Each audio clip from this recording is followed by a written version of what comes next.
आणि एक मोठी बातमी आहे। उद्या पुण्यामध्ये खरं तर काँग्रेस भवन समोर आंदोलन आणि उद्या काँग्रेसची 4 वाजता बैठक असणार असल्याचं अरविंद शिंदे यांनी सांगितलेलं आहे। काँग्रेसचे शहर अध्यक्ष आहेत अरविंद शिंदे आणि त्यांचीच ही माहिती समोर आलेली आहे। उद्यापर्यंत भाजपच्या नेत्यांना अटक झाली नाही तर मोठं आंदोलन करू असा इशारा देखील अरविंद शिंदे यांनी दिलेला आहे। अरविंद शिंदे हे काँग्रेसचे शहर अध्यक्ष आहेत।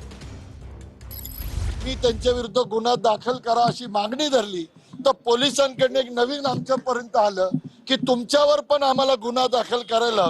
आम्ही त्यांना एकच सांगितलं ना, आम्ही त्यावेळेला ब्रिटिशांना घाबरलो नाही, ह्यांना घाबरत।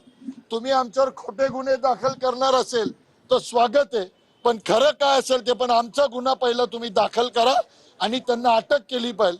उद्या काँग्रेस पक्षाची 4 वाजता आम्ही बैठक बोलवणार आहे आणि जर यांना अटक केली नाही, यांच्यावर रीतसर कायद्यानुसार जर गुन्हे दाखल झाले नाही तर पुणे शहरामध्ये याहीपेक्षा मोठं आंदोलन उभं करेल, एवढं आपल्या प्रत्येक नेता आणि कार्यकर्त्यांची जीवावर मी आपल्याला